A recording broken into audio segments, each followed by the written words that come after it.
आमचं लग्न झालं तेव्हा ती फक्त 18 वर्षांची होती आणि आमच्या लग्नाची पहिली रात्र होती. ही अशी अल्लड 18 वर्षांची निरागस निष्पाप मुलगी. कसं होईल या मुलीचं? माझ्यापेक्षा बरोबर 8 वर्षांनी लहान होती. माझे पोस्ट ग्रॅज्युएशन आणि नोकरी लागून व्यवस्थित सेट होईपर्यंत मी 26 वर्षांचा झालो होतो आणि घरी आईने माझे लग्न ठरविण्यासाठी एकामागून एक अशा मुली बघायला सुरुवात केली. कोणाचा रंग, कोणाचा रूप, तर कोणाची उंची बघून आई मुलींना नाकारत होती. या सर्व गोष्टीला आता मी कंटाळलो होतो. नको ते लग्न आणि नको ती बायको अशी परिस्थिती झाली होती. त्यात मी पसंत केलेल्या मुलीला आई नाकारायची आणि तिने पसंत केलेल्या मुलीला मला पसंत पडत नसे. असे बरेच दिवस चाललं आणि मग मी शेवटी कंटाळून आईला म्हणालो, आता तूच पसंत कर मुलगी आणि मला सांग, मी करीन तिच्याशी लग्न. मला वारंवार सुट्टी घेऊन येता येणार नाही आणि माझा बॉस पण मला सोडणार नाही. मग काय, आईला रानमोकळं मिळालं. तिने खूप मुली बघितल्या आणि त्यातील एक पसंत केली. त्यानंतर तिने मला कळवलं आणि जेमतेम 1 तासाचा बघण्याचा प्रोग्राम झाला. आईबाबांनी बोलणी केली, तारीख ठरली आणि घाईघाईत आमचं शुभमंगल उरकलं. त्यांच्या कर्तव्यातून ते सुटले आणि मला एका कर्तव्यात अडकवलं होतं. आणि आता ही पहिली रात्र. मी आमच्या रूममध्ये गेलो तेव्हा ती खाली बसून कोणती भांडी आली, ती कोणी दिली याचं संशोधन करताना दिसली. मी हातातून नेलेला गजरा एका कोपऱ्यात फेकला आणि चुपचाप बघू लागलो. ती नक्की काय करते आहे. बरंच संशोधन झाल्यावर तिने वर पाहिले आणि म्हणाली, तुम्ही केव्हा आलात? झालेत 2 तास. तू काय शोधते आहेस आजच्या दिवशी? काय म्हणजे, कोणी काय दिलं ते पाहायला नको? तेच पाहत होते. पण तुला हे कोणी सांगितलं करायला? कोणी म्हणजे माझ्या आईने. मी डोक्यावर हात मारला आणि मनात म्हटलं, आधी माझी आई होती आणि आता हिची आई. का छळ मांडला आहे यांनी? तसं तिने पाहिलं आणि म्हणाली, काय डोकं दुखतंय तुमचं? नाही, काही नाही, माझं डोकं दुखत नाही. तशी ती आनंदाने म्हणाली, बरं झालं, मग एक काम करा ना. तिने असं म्हटल्यावर मला आनंद झाला आणि मी थोडं तिच्याकडे सरकलो. तशी ती म्हणाली, मागे सरका आणि ती भांडी इकडे सरकवा. आपण एक यादी करून घेऊ. मी थोडा मागे सरकलो आणि ती भांडी तिच्याकडे सरकवली. तिने एक वही आणि पेन माझ्या हातात दिला. कदाचित ती वही आणि पेन तिच्या आईने दिला असेल. पहिल्या रात्रीच यादी बनवायला असं मला त्यावेळी वाटून गेलं होतं. ऑफिसमध्ये मी बाकीच्या लोकांना लिहून घ्यायला सांगायचं आणि ही मलाच लिहायला सांगते आहे अधिकाराने.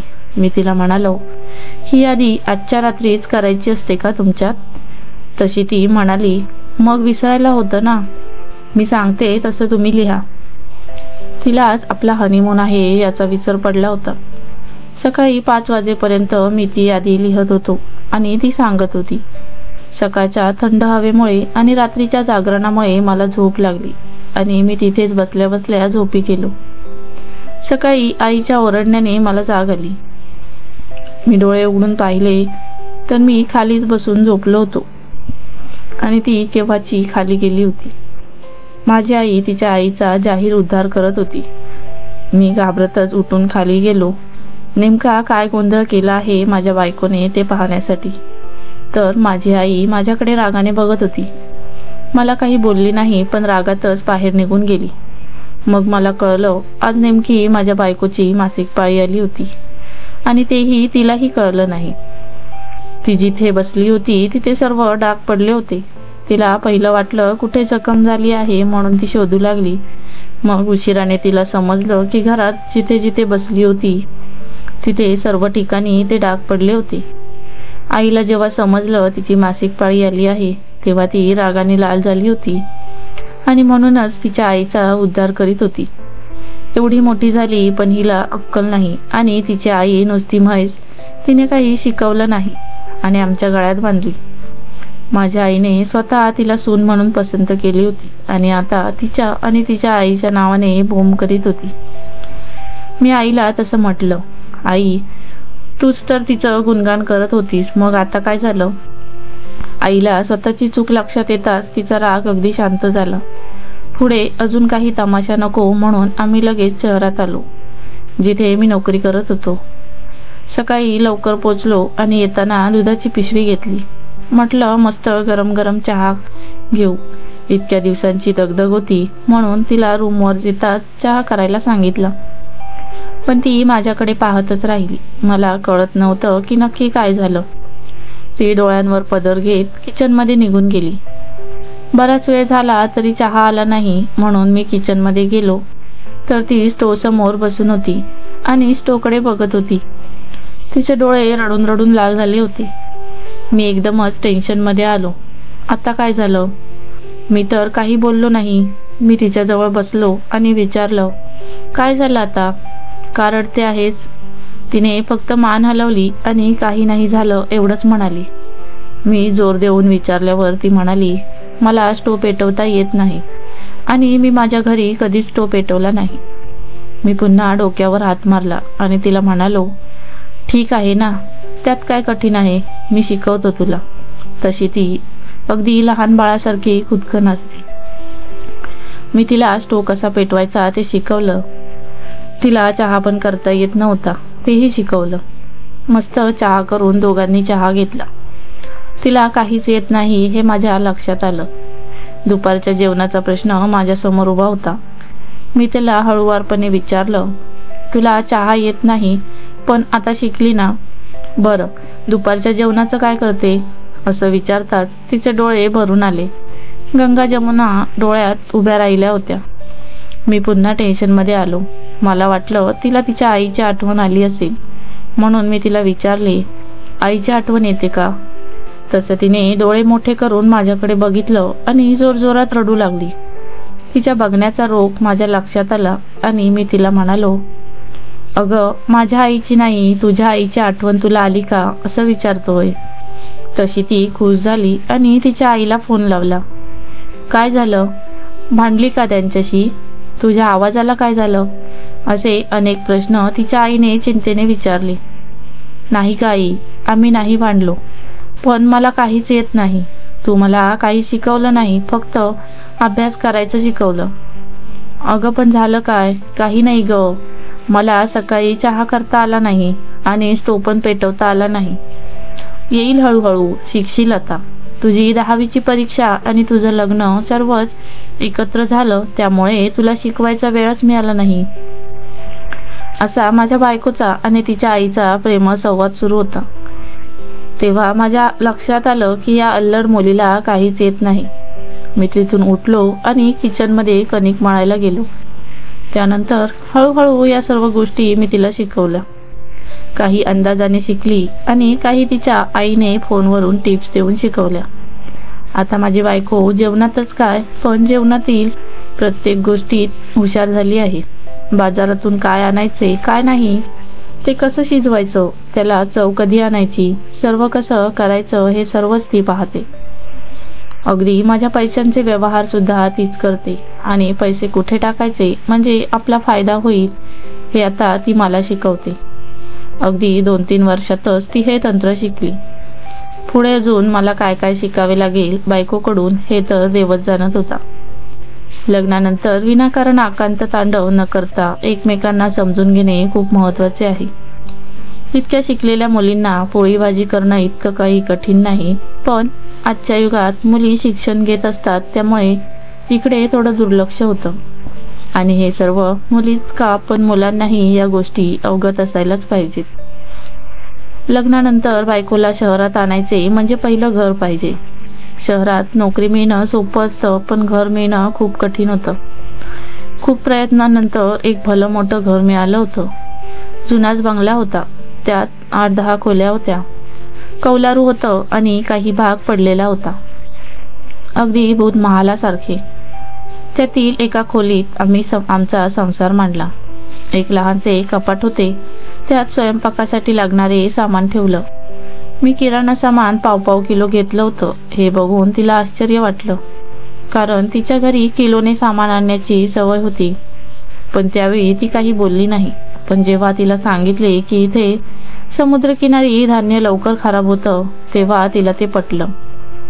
त्यावेळी आमच्या संस्थेचे संचालक हे गावी राहायचे आणि शनिवार रविवार ते मुंबईला यायचे आणि आम्हाला शिक्षकांना घेऊन मीटिंग घ्यायची.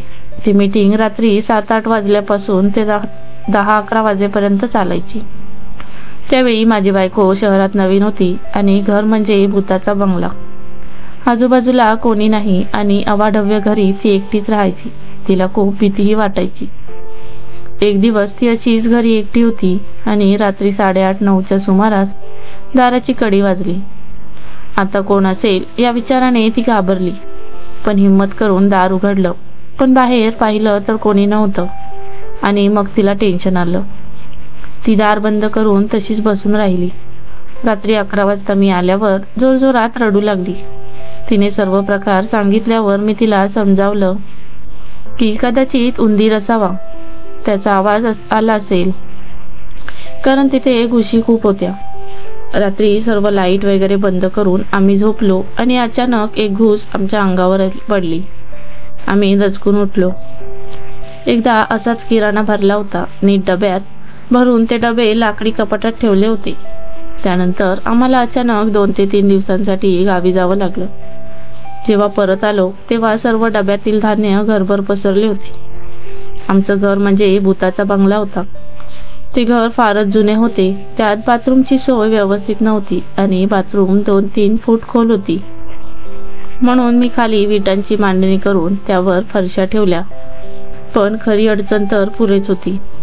घराच्या शेजारीच मंदिर होते आणि तेथे भूत उतरवायला लोक येत असत. आमच्या बाथरूमचे आंघोळीचे पाणी, मासिक पाळीचे पाणी कदाचित मंदिराकडे जात असावे, कारण माझ्या बायकोला दिवसा-रात्री तिच्या बाजूला रक्त आणि मांस फेकल्याचा भास होऊ लागला आणि तसा त्रास 2 महिने तिला झाला होता. त्यानंतर ती तिच्या वडिलांकडे गेली आणि त्यांनी त्यांच्या ऑफिसमध्ये असलेल्या एका माणसाला सांगितले. त्याने तिच्यावर उपचार केले आणि ते जे म्हणाले ते ऐकून मलाही खूप आश्चर्य वाटले. ते म्हणाले, तुमच्या घराशेजारी मंदिर आहे, तिथे एक विहीर आहे आणि तुमच्या बाथरूमचं घाण पाणी तिकडे जात आहे, त्यामुळे तुमच्या बायकोला असा त्रास होत आहे. मला आश्चर्य याचे वाटले की ते इतकं बारकाईनं कसं काय सांगत होते, कारण ते कधी इकडे आले नव्हते आणि त्यांना कसे कळले हे बाकी एक गूढ होते. पण त्यांनी तिला बरं केलं. त्या अनुभवानंतर आम्ही एक स्वतःचं घर विकत घेतलं. त्यासाठी तिचे सर्व स्त्रीधन वापरलं होतं. पण थोड्याच दिवसात तिने MSc ला प्रवेश घेतला आणि नंतर ती 3 वर्ष हॉस्टेलवर राहायला गेली. नवीनच लग्न असल्यामुळे त्या दिवसात आम्हाला विरह सहन करावा लागला होता. त्यावेळी मोबाईल नव्हते. जो काही समाचार होता तो पत्राने व्हायचा. पत्र जायला 5-6 दिवस लागत आणि त्या पत्राचे उत्तर यायला पुन्हा तेवढेच दिवस, म्हणजे पूर्ण माहिती कळायला तब्बल 15 दिवस लागायचे.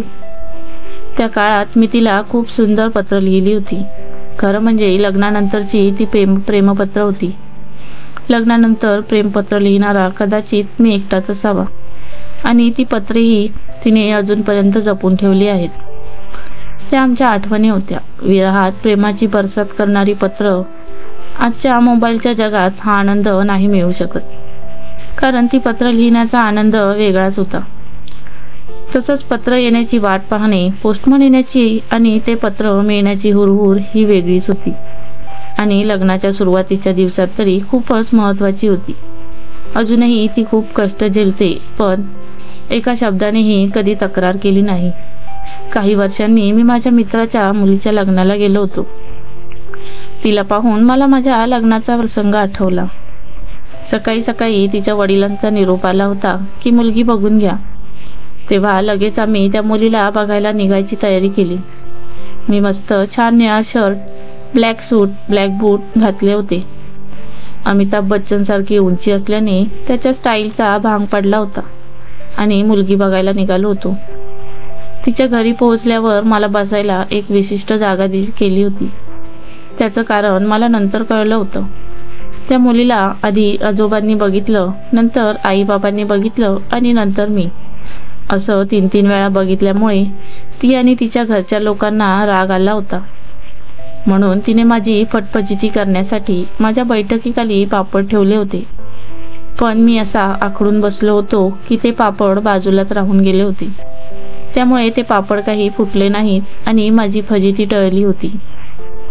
मी घरातील इतर सजावट बघत होतो तोच एक गोड आवाज माझ्या कानावर आला, पाणी घ्या. मी पटकन भानावर आलो. समोर पाहिलं तर एक सुंदर मुलगी माझ्या समोर पाण्याचा ग्लास ठेवलेला ट्रे धरून उभी होती. मी पाण्याचा ग्लास हातात घेतला तशी ती लगेच निघून गेली आणि मी विचार करू लागलो, त्यांच्याकडे लग्नाच्या मुलगी पाहिलं पाणी सुद्धा देते का? कारण इतर ठिकाणी फक्त चहा दिला जायचा, पाणी कोणी देतच नव्हतं. तिचे वडील माझ्या समोरच बसले होते, त्यामुळे त्या मुलीकडे धड पाहता येईना. मग मी विचार केला की चहा आणेल तेव्हा मुलगी व्यवस्थित बघावी लागेल. पण थोड्याच वेळात पुन्हा एक वेगळीच मुलगी आली. तिने सर्वांना चहा दिला आणि मलाही दिला. तेव्हा तर मला धक्काच बसला, कारण यांनी काय स्वयंवर सुरू केले की काय. 2 मुली दाखवून म्हणतील या दोन्हींपैकी कोणती मुलगी पसंत आहे म्हणून. मला टेन्शन आलं होतं. तसंही मला नेहमी निर्णय घेताना टेन्शन येतं. इथे 2 मुलींमधून कोणती निवडावी याचा निर्णय माझ्या मनात होत नव्हता. इतक्यात कोणीतरी म्हटले, काही विचारायचं असेल तर विचारून घ्या. आणि मी पहिल्यांदा तिच्याकडे पाहिलं. मला तिच्या अल्लडपणाची गंमत वाटली आणि ही ती लग्नाची मुलगी आहे हेही लक्षात आलं. तिने सुद्धा आकाशी निळ्या रंगाची साडी नेसली होती. दिसायलाही खूप छान आणि गोरीगोमटी होती आणि तिचे कुरळे केस तिचं सौंदर्य अधिकच वाढवत होते. तिचा ब्लाऊज खूपच सैल होता. साडीही नुसतीच कोंबाकोंब केलेली दिसत होती. 17 ठिकाणी पिना लावलेल्या दिसत होत्या. बहुतेक तिने पहिल्यांदाच साडी नेसली असावी असं वाटत होतं. उंची मोजून 5 फूट होती. म्हणजे लग्न झालं तर अमिताभ आणि जया अशी जोडी जुळणार होती. कारण मी उंच आणि ती ठेंगणी. मी तिच्याकडेच पाहत आहे हे बघून तिच्या वडिलांनी मला जागं केलं. काही विचारायचं आहे का? त्यावर मी फक्त एकच प्रश्न विचारला, पण ती लाजून हसली आणि वरही पाहिलं नाही. त्यानंतर मात्र आम्ही लगेच घरी जाण्यासाठी बस स्टँडवर आलो. तेव्हा तिची गंमत झाली. आम्ही निघून आल्यावर तिच्या वडिलांनी तिला विचारलं, तुला आवडला का मुलगा? त्यावर तिने अल्लड मुलीप्रमाणे उत्तर दिले, मी तर त्याला पाहिलंच नाही. तिच्या वडिलांनी डोक्यावर हात मारून घेतला आणि मला बघायला तिच्या भावाला तिच्यासोबत बस स्टँडवर पाठवलं. ते सुद्धा त्यांनी दुरून एका थांबलेल्या बसच्या आड राहून पाहिलं होतं. तिच्या भावाने तिला सांगितलं की तो निळ्या रंगाचा शर्ट घातला आहे तोच मुलगा आहे.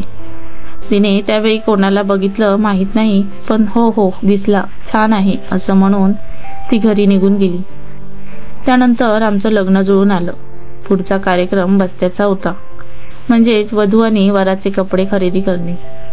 त्यासाठी असं ठरलं की आपण आपले कपडे निवडून घ्यावे, मग एकत्रित बिल देता येईल. पण त्यावेळी ती आली आणि पटकन तिच्या घरी निघून गेली, कारण तिला वाटत होतं की मी तिला बघू नये. असा हा अल्लडपणा तिच्यात होता, पण तो तिचा अल्लडपणा मी खूप एन्जॉय केला. त्या अल्लड कळीने मुक्त जगातून संसारात प्रवेश केला होता. पण वास्तवात त्या जगात अनेक नियम होते. स्वयंपाक करता येतो का? भाजी करता येते का? पोळ्या भाकऱ्या येतात का? गोल पोळ्या येतात का? बरोबर भाजता येतात का? असे अनेक प्रश्न तिला घरच्यांनी विचारले. ही काय बोलणार होती? तिला तर यातलं काहीच येत नव्हतं. पण मग मी तिला समजून घेतलं आणि तिला समजावून सांगितलं. भाजी कशी करावी, पोळी कशी करावी यासारख्या अनेक गोष्टी तिला शिकवल्या. आम्ही मिळून स्वयंपाक करायचो आणि मग एकत्र बसून जेवण करायचो. त्यातही आम्ही खूप आनंद घेतला. कधी चिडचिड केली नाही की राग केला नाही. तिनेही शांततेने शिकून घेतलं आणि मीही शांततेने तिच्या चुका दुरुस्त केल्या. एकमेकांना कामात मदत केली. कधी मी भाजी केली तर तिने पोळ्या केल्या, कधी तिने भाजी केली तर मी पोळ्या केल्या. असं सुंदर सहजीवन आम्ही जगलो. खरं म्हणजे बायको कशीही असो, अल्लड असो की नसो, पण एकमेकांना समजून घेतलं तरच संसाराची लज्जत वाढते, एवढं मात्र खरं. त्याच्या मुलीचं लग्न लागलं होतं आणि ती माझ्याकडे आली होती माझा आशीर्वाद घ्यायला. काका नमस्कार करते. त्या मुलीच्या आवाजाने मी भानावर आलो. कितीतरी वेळ मी माझ्या लग्नात माझ्या संसारात हरवलो होतो. मित्राच्या मुलीने जसा मला नमस्कार केला तसा मी त्यांना आशीर्वाद दिला आणि मी तिथून निघून गेलो. मित्रांनो, तुम्ही सुद्धा तुमच्या संसारात सुखी राहा. एकमेकांचे उणेदुणे काढू नका. एकमेकांना समजून घ्या. एकमेकांचा आदर करा. तसेच एक दुसऱ्यांच्या मतांचा सुद्धा आदर करा. एकमेकांशी न भांडता भरपूर प्रेम करा. तर मित्रांनो, कथा छोटीशीच होती, पण कशी वाटली कमेंट करून नक्की सांगा.